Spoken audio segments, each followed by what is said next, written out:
미소야, 미소야, 제발. 내려와. 거기서 내려와. 민세리가 비명을 지르며 침대에서 벌떡 일어났는데요. 새벽 3시, 또 그 악몽이었습니다. 내년 전 학교 옥상, 백미소가 난간 끝에 서서 자신을 바라보던 그 눈빛이 아직도 생생했어요. 세리의 온몸이 식은땀으로 흠뻑 젖어 있었고 심장은 터질 것처럼 뛰고 있었죠. 꿈속에서 미소가 울면서 물었던 그 한마디가 귓가에 계속 맴돌았습니다. 왜 나를 밀었어? 왜 그랬어? 세리는 떨리는 손으로 얼굴을 감쌌는데요. 손가락 사이로 눈물이 주르륵 흘러내렸습니다. 내년이 지났지만 그날의 죄책감은 오히려 시간이 갈수록 더 무거워지고 있었어요. 자신이 장난으로 밀었던 그 순간 미소가 균형을 잃고 비틀거리던 모습, 그리고 그 후에 일어난 끔찍한 일까지 모든 게 선명하게 떠올랐죠. 세리는 이불을 꽉 움켜쥐며 흐느꼈습니다. 새벽 3시, 세리는 또 악몽에서 깨어났습니다. 이마에는 식은땀이 흥건했고 심장은 미친 듯이 뛰고 있었죠. 같은 꿈이었습니다. 내년 전 그날 학교 옥상에서 미소가 울면서 자신을 바라보던 모습이 계속 나타났습니다. 세리는 침대에서 일어나 창문을 열었습니다. 차가운 밤 공기가 얼굴을 스치자 조금 정신이 들었죠. 하지만 가슴속 죄책감은 사라지지 않았습니다. 아니, 시간이 갈수록 더 무거워지고 있었어요. 미소야, 미안해. 정말 미안해. 세리가 창밖을 보며 중얼거렸습니다. 그때 복도에서 발소리가 들렸습니다. 세리는 황급히 침대로 돌아가 이불을 뒤집었었죠. 문이 살짝 열리고 누군가 들여다봤습니다. 경채였습니다. 경채는 딸이 자고 있는 줄 알고 조용히 문을 닫았습니다. 하지만 세리는 눈을 감은 채 깨어 있었죠. 엄마의 발소리가 멀어지자 다시 눈물이 흘렀습니다. 다음 날 아침 서리는 회사 복도를 걷다가 우연히 세리를 마주쳤습니다. 세리의 얼굴은 창백했고 눈 밑에는 다크서클이 짙게 내려앉아 있었죠. 서리는 걱정스러운 마음에 세리에게 다가갔습니다. 세리야, 괜찮니? 얼굴이 많이 안 좋아 보이는데. 세리가 고개를 들어 서리를 바라봤습니다. 그 눈빛에는 뭔가 간절한 게 담겨 있었죠. 입을 열려다가 망설이는 모습이 역력했습니다. 하지만 그때 멀리서 경채의 목소리가 들렸습니다. 세리야, 거기서 뭐해? 세리가 놀라서 몸을 떨었습니다. 경채가 빠른 걸음으로 다가와 세리의 팔을 잡았죠. 가자. 스텔라 할머니가 기다리고 계셔. 경채는 서리를 차갑게 노려보며 세리를 데리고 갔습니다. 세리가 뒤돌아보는 눈빛이 너무나 절박해 보였어요. 서리는 그 모습을 보며 뭔가 이상함을 느꼈습니다. 그날 오후 태경이 서리의 사무실로 찾아왔습니다. 세리 양에 대해 조사해봤어요. 최근 정신과 상담을 받고 있다고 합니다. 서리가 놀라서 태경을 바라봤습니다. 정신과요? 네, 불면증과 악몽 때문이라고 하는데 아마 죄책감 때문인 것 같아요. 서리는 깊은 생각에 빠졌습니다. 어쩌면 세리의 양심이 깨어나고 있는 건지도 모릅니다. 그렇다면 이건 기회일 수도 있었죠. 며칠 후 세리는 혼자 한강공원을 걷고 있었습니다. 경채가 회의 때문에 늦는다고 해서 잠시 시간이 났던 거죠. 벤치에 앉아 강물을 바라보는데 누군가 옆에 앉았습니다. 서리였습니다.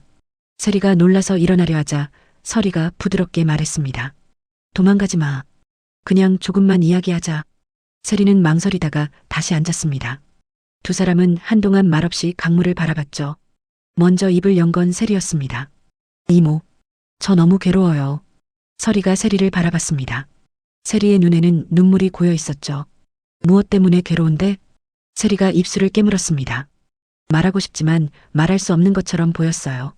한참을 망설이다가 세리가 떨리는 목소리로 말했습니다. 내년 전, 그날, 제가, 그때 세리의 휴대폰이 울렸습니다. 경채였죠. 세리는 황급히 전화를 받았습니다. 엄마, 네, 지금 가요.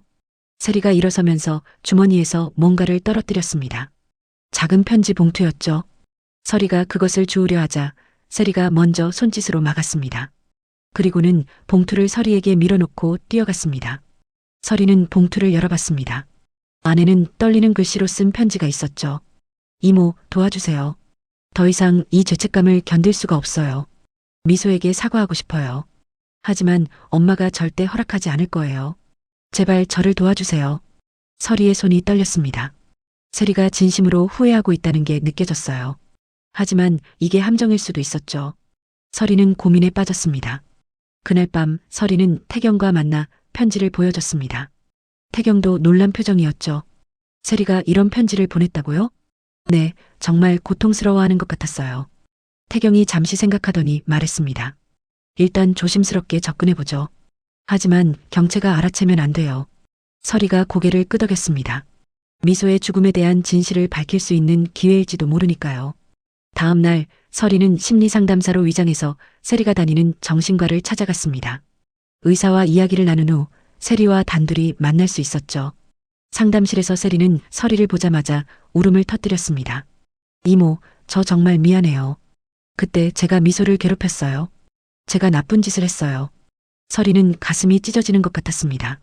딸을 죽음으로 뭔가의 자가 눈앞에서 울고 있었으니까요. 하지만 동시에 이 아이도 어떤 면에서는 피해자라는 생각이 들었습니다. 세리야, 천천히 말해봐. 그날 무슨 일이 있었니? 세리가 눈물을 닦으며 말하기 시작했습니다. 내년 전 자신이 친구들과 함께 미소를 괴롭혔던 일, 미소를 옥상으로 불러냈던 일, 그리고 그 후에 일어난 끔찍한 일까지. 미소가 울면서 말했어요. 왜 자기를 괴롭히냐고. 그때 제가 미소를 밀었어요. 장난으로요. 하지만 미소가 균형을 잃고 세리는 더 이상 말을 잇지 못했습니다. 서리도 눈물을 참기 힘들었죠. 딸의 마지막 순간이 얼마나 고통스러웠을지 상상이 됐으니까요. 그 후에 엄마가 모든 걸 덮었어요. 돈으로, 권력으로. 저를 피해자로 만들고 미소를 가해자로 만들었죠. 서리가 떨리는 목소리로 물었습니다. 증거가 있니? 세리가 고개를 끄덕였습니다. 그리고는 가방에서 오래된 휴대폰을 꺼냈어요. 이 안에 그날 동영상이 있어요. 친구가 몰래 찍은 거예요. 엄마는 모르는 거죠. 서리가 휴대폰을 받으려 하자 세리가 망설였습니다. 이모, 저도 벌을 받을 거예요. 그래도 괜찮아요. 더 이상 이렇게 살 수는 없으니까. 서리는 세리의 손을 잡았습니다. 용기 내줘서 고마워. 그때 갑자기 문이 열렸습니다. 경채와 공 실장이 들어왔죠. 경채의 얼굴은 분노로 일그러져 있었습니다. 역시 여기 있었구나. 세리, 당장 일어나. 세리가 놀라서 휴대폰을 감추려 했지만 공 실장이 재빨리 빼앗았습니다. 경채가 서리를 노려보며 말했죠. 감히 내 딸을 이용하려고? 정말 추잡하군요. 서리가 일어서며 말했습니다. 세리가 진실을 말하고 싶어 해요. 진실? 웃기지 마세요. 이 아이는 정신적으로 불안정해요. 망상에 시달리고 있을 뿐이죠. 경채는 세리의 팔을 잡고 끌고 나갔습니다. 세리가 뒤돌아보며 서리에게 미안하다는 듯이 입모양을 만들었죠. 그날 저녁 경채는 세리를 집에 가둬놓고 공 실장에게 명령했습니다. 이 아이를 정신병원에 입원시켜. 당장.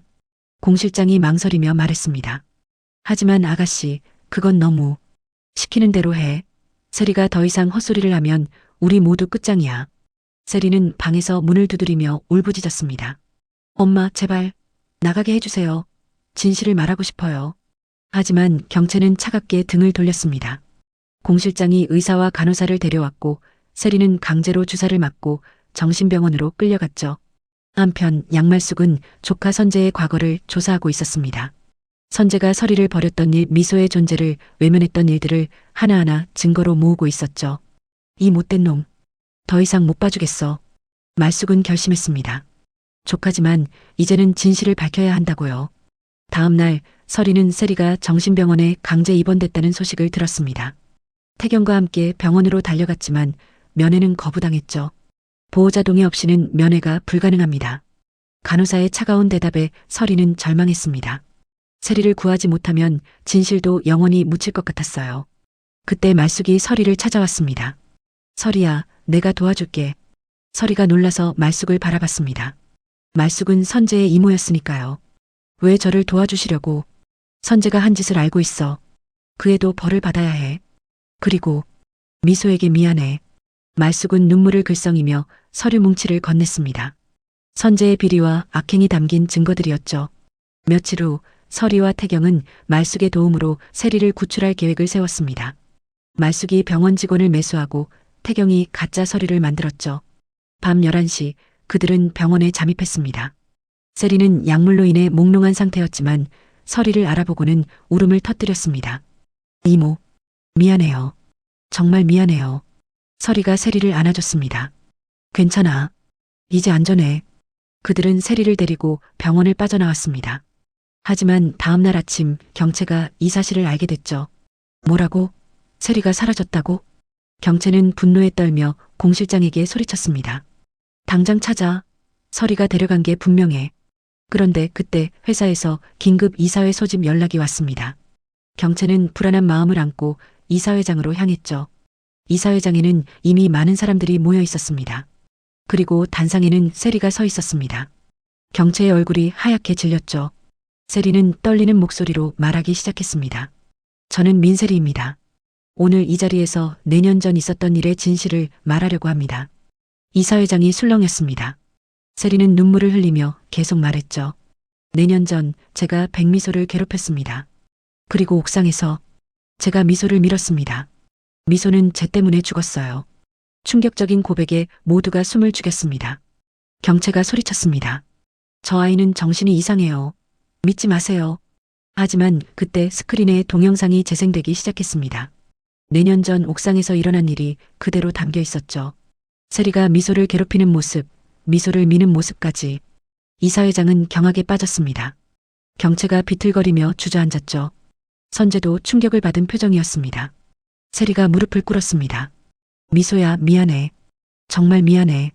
이모, 저를 용서하지 마세요. 저는 벌을 받아야 해요. 서리는 세리를 바라보며 눈물을 흘렸습니다. 분노와 연민이 동시에 밀려왔죠. 그때 말숙이 일어났습니다. 저도 할 말이 있습니다. 김선재는 백미소의 아버지입니다. 그리고 그는 아이와 서리를 버렸습니다. 또 한 번의 충격이 이사회장을 뒤흔들었습니다. 선재가 고개를 숙였죠. 경채는 완전히 무너졌습니다. 모든 비밀이 드러났으니까요. 공 실장이 경채를 부축하려 했지만 경채는 그마저 뿌리쳤습니다. 다 끝났어. 모든 게 끝났어. 이사회는 만장일치로 경채를 해임했습니다. 그리고 서리를 새로운 대표이사로 선출했죠. 세리는 경찰에 자수했습니다. 재판을 받고 소년원에 가게 될 거였죠. 하지만 세리의 얼굴에는 오히려 평온함이 있었습니다. 이제야 편해졌어요. 더 이상 악몽을 꾸지 않을 것 같아요. 서리는 세리를 용서할 수는 없었지만 그녀가 용기를 낸 것은 인정했습니다. 세리야, 앞으로는 바르게 살아. 그게 미소에 대한 속죄야. 세리가 고개를 끄덕였습니다. 네, 약속할게요. 경채는 구속됐습니다. 증거인멸, 위증교사 등 여러 죄목이 있었죠. 법정에서 경채는 끝까지 자신의 죄를 부인했지만 증거는 명백했습니다. 선재는 모든 직책을 내놓았습니다. 그는 서리 앞에 무릎을 꿇고 용서를 빌었죠. 미안합니다. 제가 비겁했습니다. 미소에게 정말 미안합니다. 서리는 차갑게 말했습니다. 용서는 미소가 할 일이에요. 전 할 수 없어요. 선재는 고개를 떨구고 일어났습니다. 그리고는 조용히 사라졌죠. 말숙은 서리를 안아줬습니다. 서리야, 이제 미소가 편히 쉴 수 있을 거야. 서리는 말숙의 품에서 한참을 울었습니다. 복수는 끝났지만 딸은 돌아오지 않으니까요. 민간그룹은 새로운 출발을 했습니다. 서리는 투명하고 정의로운 경영을 약속했죠. 직원들도 새로운 변화를 환영했습니다. 태경은 설의 곁을 지켰습니다. 그는 서리가 힘들 때마다 위로가 되어줬죠. 이제 새로운 시작이에요. 미소도 하늘에서 응원할 거예요. 서리가 고개를 끄덕였습니다. 네, 미소가 자랑스러워할 수 있는 회사를 만들 거예요. 1년 후 세리는 소년원에서 모범적인 생활을 하고 있었습니다. 그녀는 다른 아이들을 도우며 봉사활동을 했죠. 진심으로 반성하고 있었습니다. 서리는 가끔 세리에게 편지를 보냈습니다. 용서는 아니지만 그녀의 변화를 지켜보고 있다고요. 경채는 감옥에서 반성의 시간을 보내고 있었습니다. 처음에는 억울해했지만 시간이 지나면서 자신의 잘못을 인정하기 시작했죠. 선재는 작은 도시로 내려가 무료 변호를 하며 살았습니다. 속죄하는 마음으로 어려운 사람들을 돕고 있었죠. 서리는 미소의 이름으로 장학재단을 만들었습니다. 학교 폭력 피해자들을 돕는 재단이었죠. 미소야, 엄마가 너의 이름으로 좋은 일을 하고 있어. 내가 겪은 아픔을 다른 아이들은 겪지 않도록 도울게. 미소의 무덤 앞에서 서리는 그렇게 말했습니다. 바람이 불어 꽃잎이 날렸죠. 미소가 대답하는 것 같았습니다. 스텔라장은 서리를 든든하게 지원했습니다. 그녀는 서리가 회사를 잘 이끌 수 있도록 조언을 아끼지 않았죠. 서리야, 넌 강한 여자야. 미소도 그런 엄마를 자랑스러워할 거야. 서리는 스텔라장에게 감사했습니다. 그녀의 도움이 없었다면 여기까지 올 수 없었으니까요. 태경과 설이는 조금씩 가까워졌습니다. 서로의 아픔을 이해하고 위로하며 사랑을 키워갔죠. 설혜 씨, 우리 미소가 지켜보고 있을 거예요. 행복해져도 괜찮아요. 설이가 태경의 손을 잡았습니다. 고마워요. 정말로. 이렇게 한 어머니의 복수는 끝이 났습니다. 하지만 그녀의 새로운 삶은 이제 막 시작됐죠. 설이는 미소를 가슴에 품고 더 나은 세상을 만들기 위해 계속 나아갈 것입니다. 그것이 딸에게 줄 수 있는 최고의 선물이니까요.